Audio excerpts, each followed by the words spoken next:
And now we are connected with the one and only DeQuell Jackson, our middle linebacker of the Cleveland Browns. DeQuell, welcome to the show. How you doing? I'm doing pretty good. How you guys doing? Hey, listen, congratulations on the win against Pittsburgh. And we had James Michael Johnson here on the show yesterday. He came in studio, and he just talked a lot about the influence you as a great veteran had on him and the other young guys and how important this game was. Oh, yeah, JMJ is he's one of those great young athletes, man, and the more he can soak up and understand about this game, situational football and things of that nature, he's going to be fine. He's going to have a long career, but he's one of the good young backers we have in this league so far. You know, DeQuell, it's got to give you particular delight. Number one, you're staying healthy, knock on wood. Right. But to see this defense now rising to the occasion like it's come together, it's got to give you great satisfaction.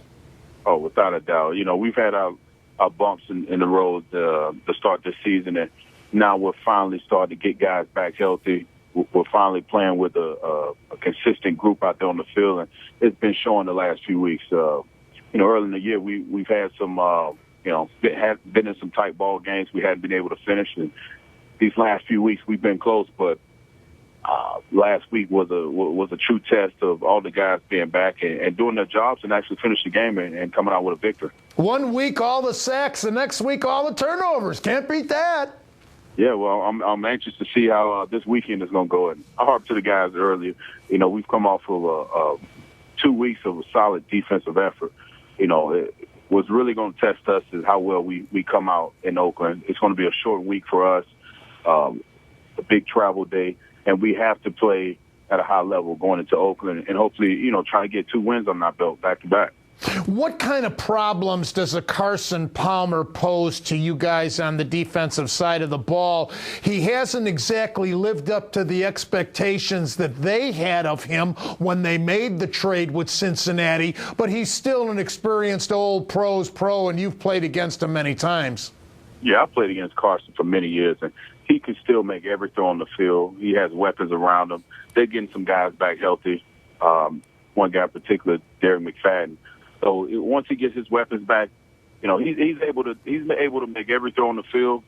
Carson is a guy that can get extremely hot, and he can pick you apart. So we're well aware of what they're capable of doing. And again, we still got to go out and play our style of defense and our style of ball, and hopefully we come out there with a win. You know, I got to know you a little bit when at the Browns golf outing, you recall we had dinner together, and yeah. I've said since then, DeQuell, you are such a great guy to have on the team from a leadership ability, particularly in that we are such a very, very young football team. A veteran like you that's been through the wars as long as you have, that you're so valuable to these kids because they're impressionable and they're learning and they look up to guys like you. Yeah, well, that's my job from here on out. Because when I was here as a rookie, I had a guy with the name of Andre Davis. He took me under his wing and he wanted to teach me everything he could about the game of football and off the field. So I'm repaying my debt, so to say. And these young guys, we have a lot of young guys, and my job as a veteran is to let them know the situation that's coming about and just relay what the experiences I've had.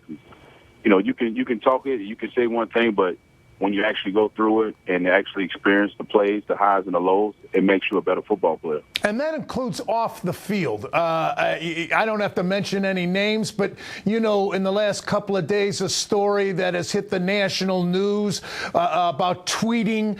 And I know the coach and veterans like you try to tell the kid, think before you act. Right. It was a careless act with the linebacker, with Tank Gardner. It was a careless act, and you always have to be mindful, regardless on what position you stand with any issue. You have to be mindful of everyone that's involved. And I thought it was a careless act on his part. He apologized, and we can move forward. But it's one of those deals where Twitter. I'm not a big Twitter guy. I'm not a big social media guy. I show up to work. I do my job, and some guys are into it. Some guys are into that Twitter world, but there's a prime example of you have to be careful what you say whenever you tweet something. Isn't it nice to have Ruben and Taylor in front of you, back healthy?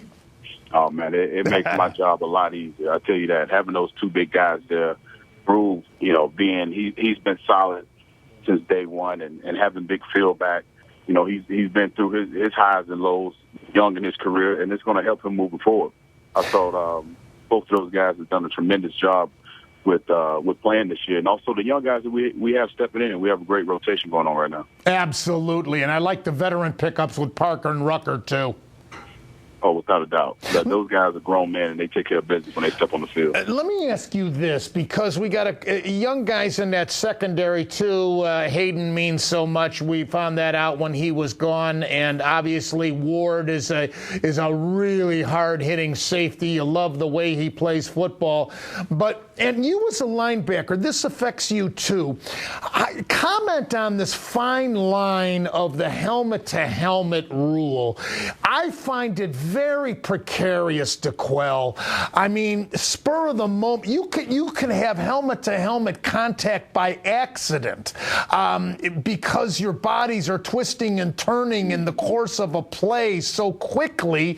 It's a fine line. How do you adjust to this new rule that the officials are calling so tightly? Yeah, well, first and foremost, it really depends on how old and how young the guy is. Like myself, I've been playing the game for a certain way for so long. It's hard to really change what you do from year to year. But again, you still have to play within the lines. It's one of those calls where it's never going to be perfected. It's something that they're trying to take out of the game, the big collision, something that you can't avoid. It's a violent sport. From my personal experience, I don't think any guy is intentionally trying to hurt another guy, because we understand this is how we provide for our families. And at the end of the day, this is a game, but it's a violent game that we play. A lot of the calls you don't agree with. I haven't agreed with a lot of them this year, but it's something that you have to be able to adjust to. It's one of those never-ending topics where no one's right and no one's wrong. It's a big discussion where, you know, offensive player is catching the ball, or he ducks down, and at that time the defensive player is set his target area, and he's going in to make the collision or separate the guy from the ball, and he gets flagged. So it's one of those deals where you can't stop yourself from playing the game the way you know how. You just have to do whatever you can to try to play along the lines, and if you get flagged, so be it, because if you don't play the game the way you know how, it could lead to you being injured possibly.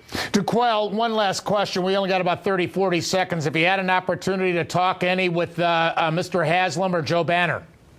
I've had short conversations with both. I think they're tremendous guys. It's going to be great for us moving forward. And I'm excited to see what the future lies.